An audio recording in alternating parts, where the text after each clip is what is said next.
o amor, o embrubarou. Je vous remercie. Je suis Gervais Onian, citoyen gabonais, né le 19 juin 1967 à OIM. Je suis marié, père de famille et sur le plan académique, j'ai fait mes études primaires et secondaires ici même au Gabon, notamment à l'école publique de la Péri, près de Vénévois, ensuite au lycée national Léomba, et après l'obtention de mon baccalauréat, j'ai poursuivi dans des études universitaires de premier, deuxième et troisième cycle. Je me suis spécialisé en sciences politiques et en stratégie militaire, de sorte que, après mes études, de retour au Gabon, j'ai servi comme conseiller stratégique et porte-parole du ministère de la Défense nationale, ministère à l'issue de mes états de service qui m'a décerné les médailles de reconnaissance des forces armées gabonaises, médaille de reconnaissance de la gendarmerie nationale, médaille d'honneur également de la garde républicaine. Je suis par ailleurs chevalier de l'ordre de l'Étoile équatoriale. Voici Gervais Onian. J'ai également, par la suite, en quittant le ministère de la Défense nationale, été élu comme maire au 3e arrondissement de Libreville. Par la suite, aujourd'hui, à l'occasion de la présidentielle de 2023, me voici président de l'Union pour la République et candidat à la prochaine élection présidentielle. O amor, o embrubarou. Je suis candidat non pas en tant qu'indépendant, c'est d'abord important à dire. Donc je ne suis pas porteur d'un projet individuel. Je suis candidat en tant que président d'un parti reconnu qui est l'Union pour la République. Parti dont le congrès constitutif a eu lieu le 18 septembre 2021 et qui par la suite a reçu son récépissé du ministère de l'Intérieur en novembre 2021. Parti qui par la suite a organisé un congrès d'investiture à l'issue duquel j'ai été choisi pour représenter ce parti à l'élection présidentielle. J'en suis certes le président, mais je n'en suis pas le seul membre fondateur. Il y a avec moi d'autres membres fondateurs qui sont d'éminentes personnalités de la République, à savoir Maître Charles-Henri Jay, avocat à la Cour, qui est premier vice-président et porte-parole de ce parti. Il y a Madame Brigitte Anguillet, qui est deuxième vice-président, qui fut autrefois vice-présidente du Conseil national de la communication. Il y a comme autre vice-président le général Joachim Oyonoba, qui fut commandant en chef en second de la gendarmerie nationale du Gabon. Il y a l'amiral Marc Sosa Simawango, qui fut chef d'état-major de la marine nationale du Gabon. Et il y a comme ça beaucoup d'autres éminentes personnalités qui sont tous des hauts cadres de ce pays, des enfants de la République, réunis au sein d'un parti où nous avons décidé d'être porteurs d'une nouvelle espérance pour le peuple gabonais. Il n'y a pas que ces éminentes personnalités, il y a aussi des femmes, il y a des jeunes, il y a des mamans du marché, il y a beaucoup de monde. Il y a même des jeunes comme M. Yvon Zengueyet, qui fait partie des fondateurs de ce parti, qui est un jeune homme d'affaires gabonais. Ils sont nombreux comme ça dans ce parti. C'est le parti des enfants de la République. Nous l'avons défini comme tel. Parce qu'aujourd'hui au Gabon, il y a le parti au pouvoir, le PDG, et il y a en face une opposition dirigée par des anciens PDGistes reconvertis en opposants de carrière. Au milieu de ces deux blocs, il y a les enfants de la République. Ceux qui ne sont ni partisans du PDG, ni partisans de cette opposition, véritable repère d'anciens PDGistes. Aujourd'hui, quand les Gabonais estiment que le pays va mal, c'est de la faute de ceux qui aujourd'hui sont à la tête de cet État. Et qui est à la tête de cet État depuis les années 60? Ce sont les mêmes grandes familles qui ont géré ensemble au Gabon, qui pour des dissensions parfois personnelles se retrouvent soit toujours au PDG, soit reconvertis en opposants de carrière avant de revenir à la maison mère qui est le PDG. Au milieu, il y a des Gabonais désabusés qui ne croient plus en rien. Et le taux d'abstention atteint plus de 60%. Ça veut dire que plus de 60% de Gabonais en ont marre de ce jeu-là. Ils ne croient plus en rien, ils ne votent plus. C'est pour ces Gabonais-là, plus de 60% des Gabonais, que nous avons créé un parti qui est un parti du centre, qui n'est ni à gauche ni à droite, qui n'est ni une filiale du PDG, ni un soutien de cette fausse opposition d'opposants de carrière, anciens PDGistes, qui sont originaires des mêmes grandes familles qui ont gaspillé ce pays. Il faut se dire les choses comme elles sont. Aujourd'hui, le Gabon a besoin de nouvelles personnalités, de nouveaux leaders. Et Gervais Oniane, en tant qu'enfant de la République, j'estime que j'ai le droit en tant que Gabonais de me mettre debout pour dire moi aussi, je peux proposer quelque chose aux Gabonais.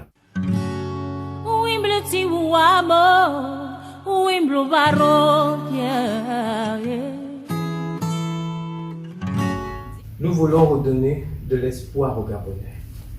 Vraiment, on doit redonner de l'espoir aux Gabonais. Qui peut redonner de l'espoir aux Gabonais? Un enfant du peuple, un fils de prolétaire, un enfant de la République. C'est-à-dire quelqu'un de nouveau qui, comme moi, Dieu m'a fait grâce par mes états de service. Dieu m'a fait grâce par la petite intelligence qu'il m'a donnée d'être premier de classe du CP1 jusqu'au doctorat. Mes collègues de classe existent, ils peuvent encore en témoigner. Si je prends par exemple lorsque j'étais au lycée Léomba. Au lycée Léomba, j'étais secrétaire général de la coopérative scolaire du lycée Léomba. Et qu'est-ce que j'ai laissé comme trace? Le premier stade synthétique du Gabon a été fait au lycée Léomba, à l'époque où j'étais secrétaire général de la coopérative scolaire. À cette époque-là, le budget de la coopérative scolaire n'était pas suffisant. Le proviseur Sidoine Mouna, qui vit encore, m'avait dit, mon petit, si tu veux vraiment réaliser ça, il faut que le ministère de l'Éducation nationale y participe.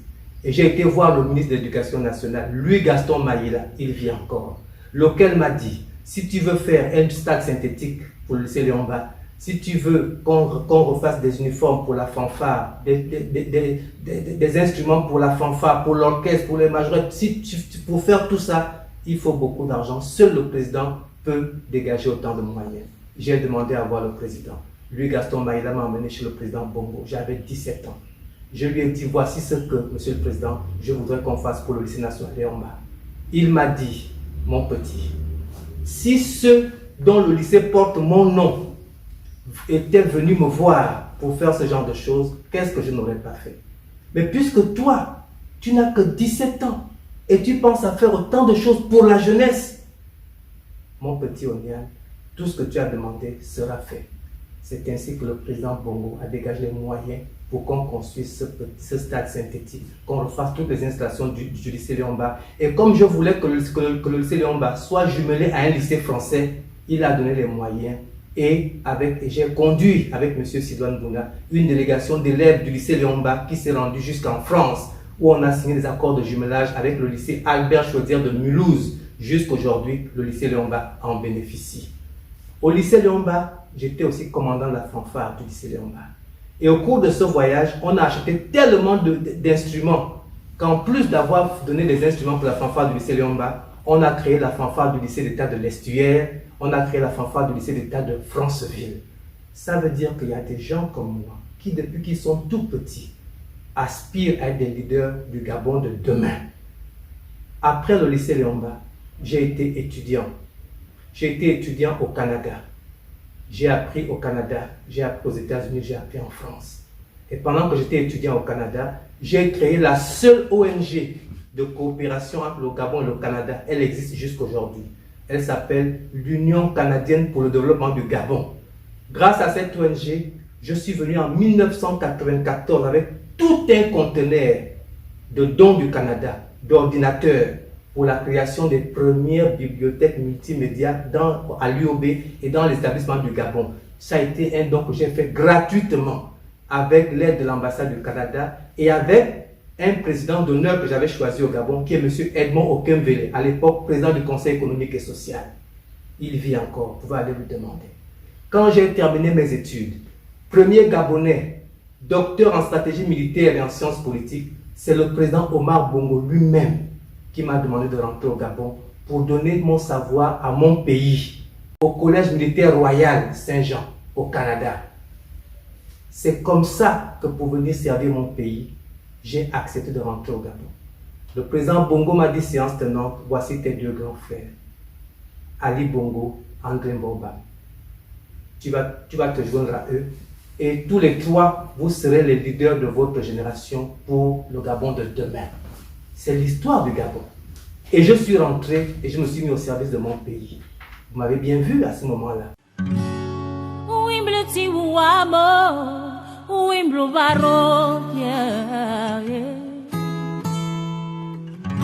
Le président Bongo m'a fait nommer aux côtés de son fils Ali comme conseiller politique, conseiller stratégique, conseiller en communication, porte-parole du ministère de la Défense nationale.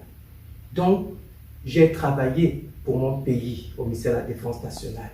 Et M. Ali Bongo, à ce moment-là, a été pour moi non seulement un bon grand frère, mais un très bon patron. C'est un monsieur, quand il vous fait confiance, il vous donne carte blanche. Vous faites ce que vous voulez pourvu que le travail soit bien fait. Et c'est ce que j'ai fait à la Défense nationale. Parce qu'il m'a donné plein pouvoir d'initier beaucoup de projets en son nom. Et on a vu les résultats. Le Prytanée militaire de Libreville, je l'ai conçu de A à Z. Il existe. Allez faire un tour. C'était le dossier personnel du conseiller Ounian. L'hôpital du PK9, l'hôpital des armées, c'était un dossier dans lequel je me suis beaucoup impliqué auprès de M. Ali Bongo. Il a vu le jour, il existe. Le génie militaire n'existait plus. Il existe. J'ai contribué à sa réhabilitation. Les tenues que les militaires portent ont été conçues quand j'étais conseiller stratégique de M. Ali Bongo. Nous les avons dessinées ensemble, les tenues que les militaires portent. Les casernes qui ont été construites, j'y ai contribué. Tout ce qui a été fait au ministère de la Défense nationale au moment où j'étais le conseil de M. Ali, le conseil stratégique, j'y ai contribué. L'équipe de football s'appelle Missile FC. M. Ali en était président d'honneur, j'en étais le vice-président. Le journal de la Défense, Gabon Défense, qu'on distribue tous les 17 août, je l'ai conçu de A à Z. Il existe encore jusqu'aujourd'hui. Mais je peux vous citer des choses comme ça à n'en plus finir. C'est vous dire que j'ai servi mon pays aux côtés de M. Ali Bongo. C'est ça ma seule part de responsabilité dans la gouvernance actuelle. Je n'ai exercé dans la gouvernance actuelle que comme conseiller stratégique, porte-parole du ministère de la Défense nationale. À l'époque où M. Ali Bongo était ministre de la Défense nationale. Après le ministère de la Défense, il est devenu président de la République. Je n'étais plus là. André Mbaba et moi avons été mis de côté. Donc je ne suis comptable en rien de ce qui est arrivé par la suite à la présidence de la République. C'est pour ça qu'aujourd'hui, quand je suis candidat, d'aucuns pourront dire il a été dans le système. Non, j'ai été au service de la République. Et je serai toujours au service de la République pour cette élection présidentielle. Voilà ce que je peux vous dire.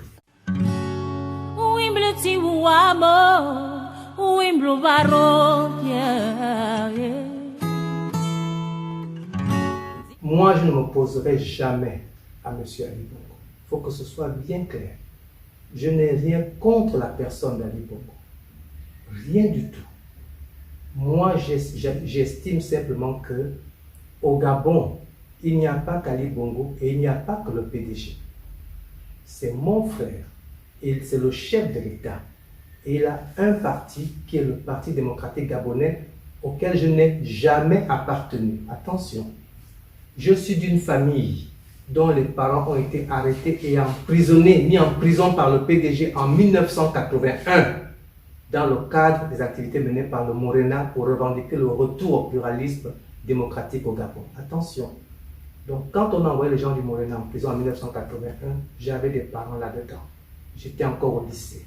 C'est pour ça que je m'étais juré de ne jamais militer, de ne jamais appartenir au Parti démocratique gabonais. Ça n'avait rien à voir avec le fait qu'Ali Bongo serait un jour président, parce qu'au Yunaba avait deux jumeaux, Firmin et Gérard. C'était mes meilleurs amis à l'école primaire, à l'école publique de la Péri.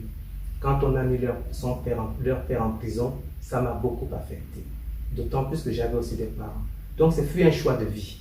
Comme je vous ai dit au lycée Léomba, j'étais patron de la coopérative, j'étais patron du journal scolaire, j'étais capitaine des Anges ABC en football. J'ai été tout cela, j'étais même chef de classe. J'ai dirigé tous les clubs possibles, sauf l'UJPDG. C'est le seul club auquel je n'avais jamais appartenu, même à l'époque du Parti unique. Vous ne verrez même pas de moi une seule archive où je porte quelque chose à l'effigie du PDG. Dans ma jeunesse comme aujourd'hui.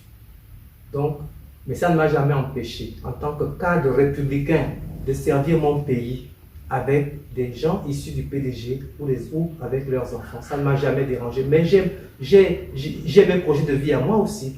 C'est-à-dire que, comme je vous le dis, en 1982, j'étais en classe de 3e. Et sur ma fiche d'orientation au lycée Léomba, allez vérifier. Le métier que je voulais exercer plus tard, la fonction, c'est encore écrit là-bas. Président de la République. Ça veut dire qu'on était en 1982. 2022, quand je viens déclarer ma candidature, ça veut dire 40 ans plus tard. je déclare ma candidature à l'élection présidentielle. Comprenez par là que je ne m'improvise pas. J'ai structuré ma vie pour être un jour candidat, puis président de la République. Wimbleti wamo, wimblo baro, yeah, yeah. Mon tout premier chantier, notre tout premier chantier, je voudrais vous dire, à l'Union pour la République, nous militons pour un Gabon nouveau, fier et prospère. Un Gabon nouveau, fier et prospère. Ce Gabon nouveau, à l'Union pour la République, veut dire qu'aussitôt notre prise de pouvoir, si le peuple vote pour nous, la toute première chose qu'on va faire, c'est construire un Libreville 2, une nouvelle capitale administrative du Gabon. Le grand Libreville, pour le moment, s'arrête en Toum. Mais nous, on voudrait partir d'un Toum jusqu'à Kango pour faire un Libreville 2. C'est-à-dire Kango, par sa position géostratégique, vraiment est la plus belle porte d'entrée pour Libreville, pour le grand Libreville. Ça veut dire qu'à partir de Kango, nous voudrions mettre un échangeur pluridirectionnel permettant de partir de Kango à Lambaréné, de Kango à Libreville, de Kango à Oyem, en passant par Meduneu, Sam, Bissok et Bibas. Voilà la première chose qu'on voudrait faire, un Libreville 2 dans lequel on mettrait un nouvel aéroport international digne du Gabon, comme à Addis Abeba ou à Johannesburg. Un Libreville 2 où on mettrait une nouvelle université nationale, meilleure que l'UOB qui est déjà saturée. Un Libreville 2 où on mettrait une nouvelle et grande prison centrale. Respectant les droits humains, la prison centrale actuelle sera reconvertie en centre de rétention pour les immigrés clandestins et tous les sans-papiers en attente d'expulsion vers leur pays d'origine. On y mettrait une cité administrative où les ministères ne seront plus locataires mais propriétaires de leurs bâtiments administratifs. On y ferait beaucoup de choses. On lancerait beaucoup de chantiers. Grâce à ces chantiers, les Gabonais retrouveront du travail. Parce qu'aujourd'hui, le problème du Gabon, c'est le chômage. Vous avez 1 800 000 habitants au Gabon, 1 million d'étrangers, 800 000 Gabonais. Le million d'étrangers, tous les étrangers au Gabon ont un travail. Mais les 800 000 Gabonais, quand vous enlevez les vieillards, les nourrissons et les moins de 18 ans, il ne reste que 500 000 Gabonais. Mais ces 500 000 Gabonais subissent un taux de chômage de plus de 50% au Gabon. Ce n'est pas normal. Grâce déjà à tous les chantiers que nous on veut lancer dans Libreville 2, il y aura deux choses. Première chose, c'est que nous allons avoir des quotas. Une entreprise exerçant au Gabon aura l'obligation, selon la politique prônée par l'UPR, aura l'obligation d'embaucher minimum 50% de Gabonais dans ses effectifs. Les moyennes entreprises, 60% minimum de Gabonais dans leur effectif. Les très grandes entreprises, minimum 80% de Gabonais dans leurs effectifs pour résorber le chômage des Gabonais. Autre disposition, nous allons mettre en place une législation pour les emplois strictement réservés aux Gabonais et uniquement aux Gabonais. 3 exemples. Dans le domaine du transport, le métier de chauffeur de taxi, métier de chauffeur de grumier, chauffeur de TM sont des métiers avec l'UPR qui sont exercés uniquement par les Gabonais. Les opérateurs économiques, même s'ils sont étrangers, peuvent acheter des taxis, des grumiers, des TM, mais les chauffeurs doivent obligatoirement être Gabonais. Premier exemple. Deuxième chose, dans le domaine des hydrocarbures, le Gabon est un pays pétrolier.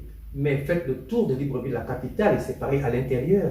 En dehors de Petro-Gabon, tous les pompistes sont béninois. Au Gabon, ce n'est pas normal. Avec l'UPR, toutes les stations-service, nous sommes un pays pétrolier, la prospérité du Gabon doit d'abord bénéficier aux Gabonais eux-mêmes. Donc, un opérateur économique gabonais ou étranger pourra toujours ouvrir des stations au Gabon, mais les pompistes, tous les pompistes seront obligatoirement gabonais. On va faire la même chose pour les services de gardiennage. Vous pouvez ouvrir des services de gardiennage, mais ceux que vous prenez comme vigiles ou agents de sécurité doivent obligatoirement être gabonais. C'est des choses simples. Même dans nos maisons, il y a un danger actuellement au Gabon dont on ne se rend pas forcément compte. C'est que les nounous viennent de pays pointés du doigt par la communauté internationale pour l'esclavage des enfants, la maltraitance des enfants. Et ces pays envoient ces enfants maltraités au Gabon pour travailler comme nounous. Vous les prenez comme nounous, elles ne touchent même pas leur salaire. Les salaires sont touchés par les gens qui les mettent en esclavage. Il faut que ça cesse. Et c'est de l'insécurité pour les familles gabonaises. On donne nos enfants de bas âge dans des mains dangereuses. Au Gabon, avec l'UPR, le métier de nounou sera exercé uniquement par des Gabonaises. Au ministère des Affaires sociales, il y a ce qu'on appelle des puéricultrices. Des femmes qui sont formées pour encadrer les jeunes Gabonais, les jeunes mamans. Comment on garde un enfant de 0 à 6 mois, de 1 an à 5 ans, ainsi de suite. Ce sont ces femmes-là qui, sous la férule du gouvernement, vont former des Gabonaises qui veulent travailler comme nous. Au bout de 3 à 6 mois, on leur délivre des attestations. Comme nous, elles pourront travailler dans nos familles. Au moins, ce seront des Gabonaises formées, reconnues par l'État, et en cas de problème, on saura où les retrouver.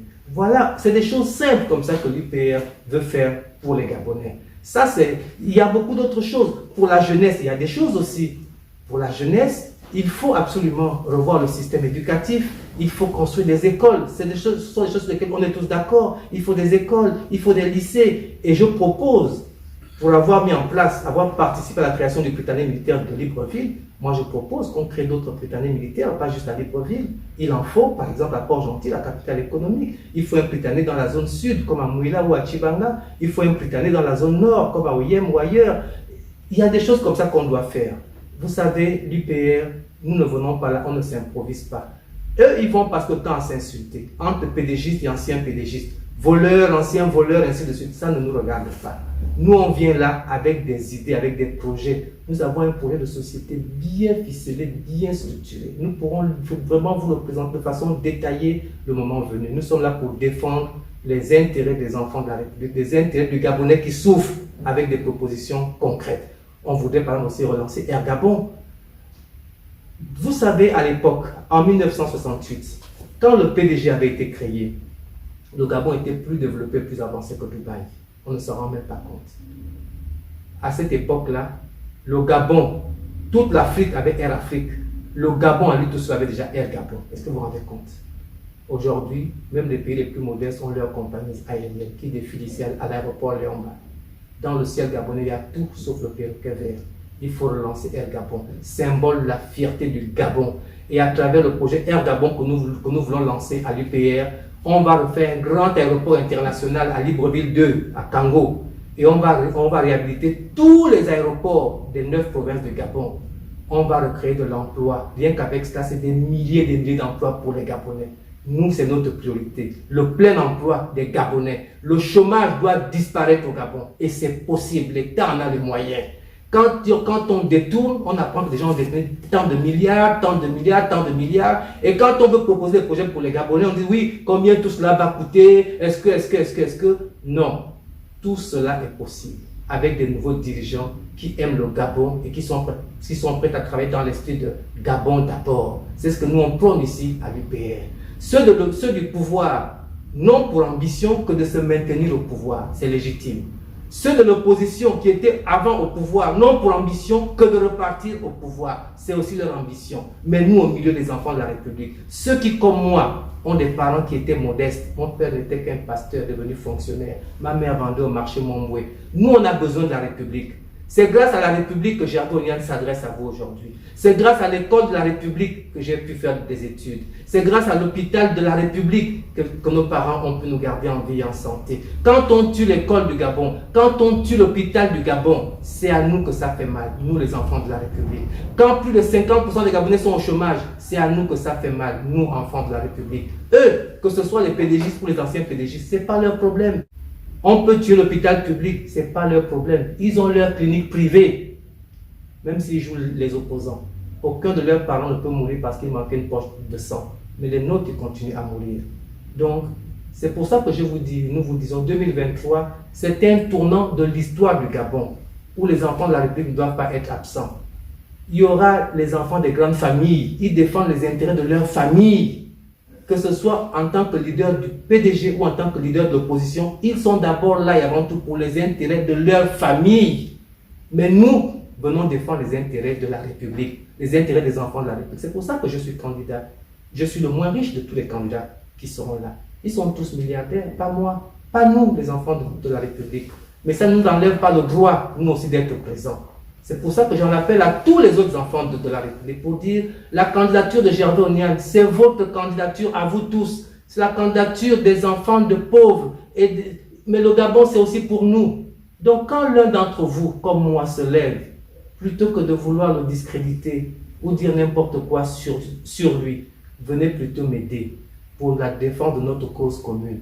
C'est ça le sens de ma candidature.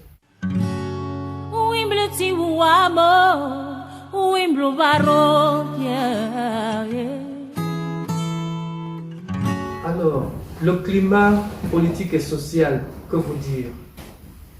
Il n'y a plus d'école. Les enfants qui ont eu le bac il y a 3 ans attendent encore pour commencer leur première année à l'IOB. Le premier vice-président de ce parti, Maître Charles-Henri G, notre parti a été meurtri de voir que dernièrement, un de nos papas nous a quittés après un séjour à l'hôpital général en chambre VIP, les chambres VIP de l'hôpital général où il n'y a même pas d'eau. Est-ce que vous vous rendez compte? Or, l'hôpital général, c'est le plus grand hôpital du Gabon. Un pays dont le plus grand hôpital n'a même pas d'eau, ni toilette. Rien que cela. C'est l'illustration de la situation dans laquelle le Gabon est rendu. Aujourd'hui, sans vouloir être xénophobe, ce qui se passe, c'est que les Gabonais sont malheureux dans leur propre pays. Ils n'ont même plus la force de se lever pour crier leur douleur. C'est grave. Et pendant ce temps, les étrangers vivent bien au Gabon. Parce que les étrangers, eux, pendant que nous on vit le chômage, eux, ils travaillent. En France, ils sont en train de parler du grand remplacement. Nous, on n'ose pas en parler au Gabon, puisque nous le vivons déjà. Nous le vivons déjà. Les petites et moyennes entreprises, la plupart des opérateurs qui ont les marchés de l'État, ils sont étrangers. Et ils embauchent les étrangers comme eux, pendant que les Gabonais ont besoin de travail. La situation du Gabon est grave, très grave. Mais on préfère ne pas en dire davantage pour le moment. Nous ne voulons plus être dans la critique, nous voulons être dans les solutions. À l'Union pour la République, ce n'est même pas la peine de commenter la situation actuelle du Gabon. Ceux qui pensent que c'est bien, la situation actuelle, c'est bien pour eux parce qu'eux, ils vivent bien. Ils évaluent leur fortune en termes de milliards. Aujourd'hui, il y a des fonctionnaires milliardaires, c'est du jamais vu. Quand on s'engage dans la fonction publique, ce n'est pas pour être très riche. Aujourd'hui, certains fonctionnaires gabonais sont milliardaires. Et ils sont membres du parti au pouvoir. Donc, c'est eux qui viendront défendre le bilan du parti au pouvoir. Ce n'est pas nous. C'est eux, ceux qui ont profité du régime. Justement, qu'ils se lèvent, qu'ils viennent eux-mêmes défendre leur bilan. Qu'on n'accuse pas d'autres pour dire « Oui, mais j'avais le candidat. Oui, mais lui aussi, on l'avait vu à l'époque avec le système. » C'est trop facile. C'est trop facile. J'ai été au ministère de la Défense. Mon bilan est là-bas. Allez vous renseigner. Mais eux, qui sont aujourd'hui au pouvoir, ils préfèrent indexer les autres pour dire « Oui, mais vous savez, ce parti qui se crée, c'est peut-être les PDGistes qui financent ça. Ils font ça peut-être pour faire écran, pour se rallier après au candidat du pouvoir. » C'est de la distraction. À ce stade-ci, les Gabonais qui aiment leur pays, comme ceux qui sont rassemblés au sein de l'Union pour la République, nous on vous dit clairement, on n'a rien contre personne. On ne soutiendra personne que nous-mêmes, parce que nous devons défendre les intérêts des enfants de la République de façon républicaine. La politique, ce n'est pas la guerre, c'est pas la guerre, c'est pas la violence, c'est un combat d'idées. Ceux qui sont au pouvoir, qui sont milliardaires, veulent rester au pouvoir et garder leurs milliards. C'est normal qu'ils se défendent pour eux-mêmes. Ceux qui étaient là-bas, qui ont un peu moins de milliards, qui veulent aussi recommencer à gagner beaucoup de milliards, qui sont devenus opposants, ils défendent aussi leurs intérêts. Mais personne ne se bat pour le Gabon. Certains étaient au pouvoir, ils sont devenus opposants, soi-disant défendre la cause du peuple. Mais la cause du peuple ne s'est pas améliorée. Et ça ne les a pas empêchés de repartir à la maison mère. Donc ça montre que ces gens-là, ils jouent un jeu au détriment de la République, au détriment des enfants de la République. Prenons conscience. Formons notre bloc à nous.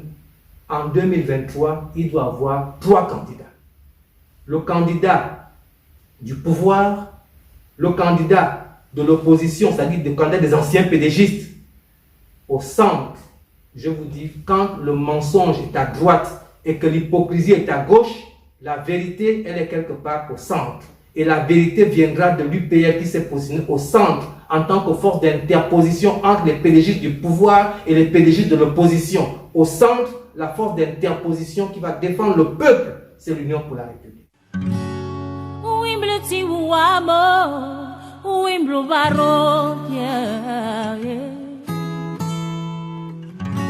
Oui. Et si je ne suis pas premier, le pire score que je puisse faire, c'est être deuxième. Mais dans un cas comme dans l'autre, je serai et nous serons à la disposition du Gabon.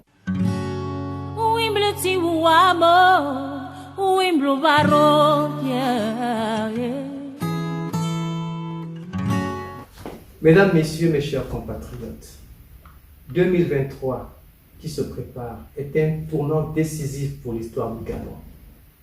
Les enjeux sont simples. Je vous les réitère, franchement, de façon républicaine. Il s'agira soit de sauver le PDG, le parti au pouvoir, soit de donner un nouvel espoir au peuple gabonais en votant pour l'Union pour la République. C'est aussi simple que cela. Il s'agit soit de sauver le PDG, soit de sauver la République. Si votre amour pour le PDG est au-dessus de votre amour pour le Gabon, il n'y a pas de problème, c'est votre droit, votez pour le PDG. Mais si votre amour pour le Gabon est au-dessus de tout et que vous êtes prêt à faire confiance à vos propres enfants, les enfants de la République, votez pour l'Union pour la République. Nous ne vous décevrons pas. Je vous remercie. Wimbledon,